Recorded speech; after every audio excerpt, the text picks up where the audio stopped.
Hi everyone. It's been a while since I've done these videos, but I recently have been really wanting to do a video of why I decided to go plant-based in the beginning, which was a year ago, and why I've now decided to go and maybe not fully raw, but I would say a good 85 to 95% raw, and where most of my calories come from raw foods such as vegetables, mainly fruit, and some nuts, not so much, but mostly, like I mentioned, mostly fruits and green vegetables. And this is going to be a very in part video because I can't possibly share everything in just one video, and I don't want these to be 15 minutes long. So the first part is going to be entitled Why I Started to Eat More Plant-Based Foods. And a lot of people use the word vegan.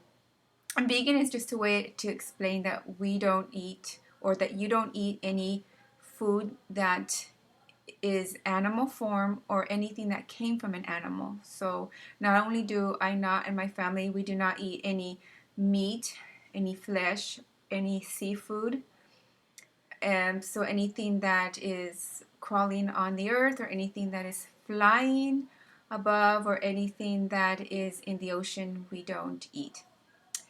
And we don't eat anything that these animals provide, like no egg, no meat, no dairy. So that's what it means to be vegan.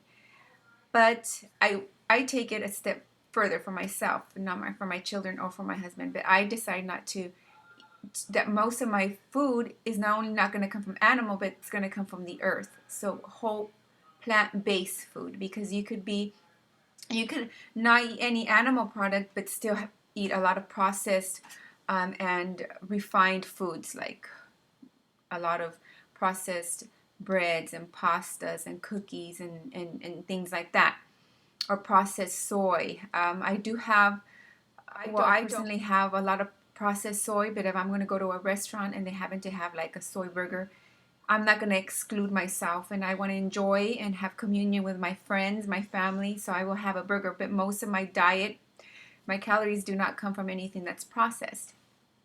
And being vegan is a stance against violence. Not only is it not to eat any of these products because of your health, but it's because you take a stand against how these animals are treated, and how the people that work in these facilities are treated, and how it's affecting our environment. Now, I could tell you honestly that I came to this not thinking about, that I'm killing the poor animals. Definitely not. My interest was more of a selfish interest, again, because I wanted to heal myself and I wanted to feel better.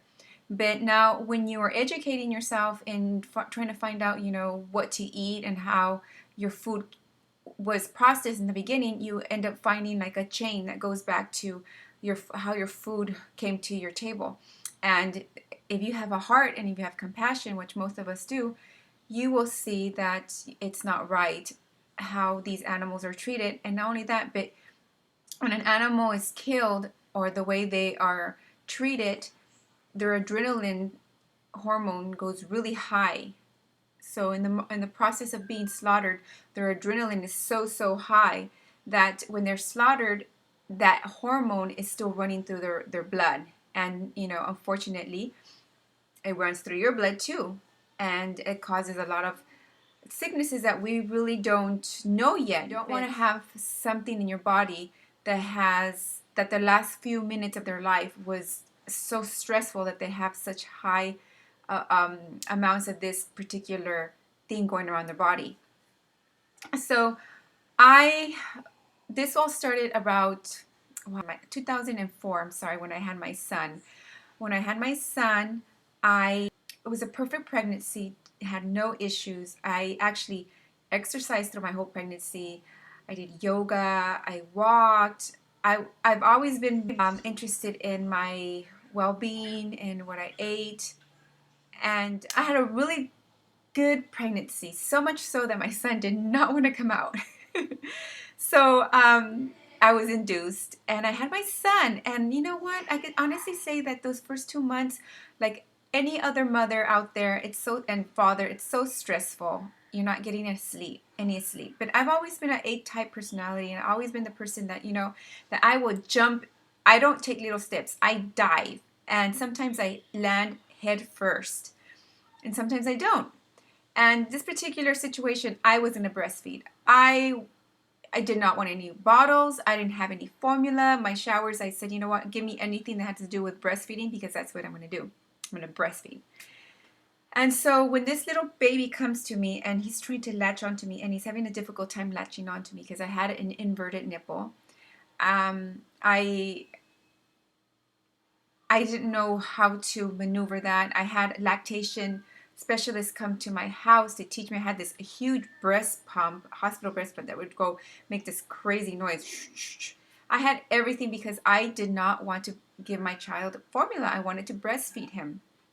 But it came to the point that I was failing in breastfeeding. And now I look back and I tell myself, wow, I was really hard on myself. I really was hard on myself. I think that stress of wanting to breastfeed my son so bad really got in the way of being able to just do it in the most natural, organic way. Because I believe that if I probably would have just been more relaxed and more just, you know what, I can't do it, let's give him the formula. I'll alternate. And I believe that I probably would have been able to breastfeed him in the long run. But because I was so stressed and hungover trying to breastfeed him 100%, that I just couldn't. And this really affected me, that I couldn't feed my child from my own milk. And I was very tired because he was a marathon feeder, and he always wanted to be latch on me because he wasn't latching on right. So he would just get like a little bit of milk. So he always wanted to be on me.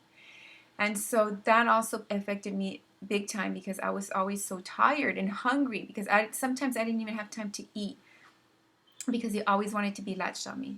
With that and the combination of having your hormones all out of whack after having pregnancy, I got hit with postpartum depression.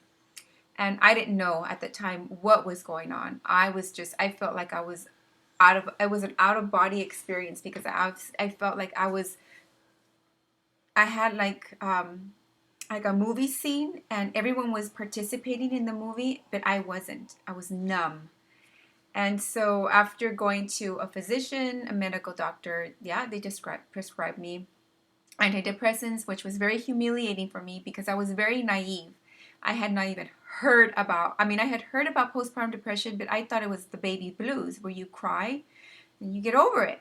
I had no idea of the level and the different grades of postpartum depression, so much so that could lead women to harm themselves and to harm their babies. And so, yeah, I didn't have an idea of how desperate, dire situation I was in. And so I got prescribed antidepressant, and I also got prescribed anxiety pill. And it takes some time for these chemicals to actually build up in your system. So during that time, it's very torturous because you're trying to wait. You're used to taking an aspirin and right away your headache goes away. And so you're taking this medication and it's like, okay, why isn't it working? Why am I not feeling better? Why am I still with this anxiety? Why can I not sleep? So it takes some time. So you just have to brave it out. And many women do not brave it out.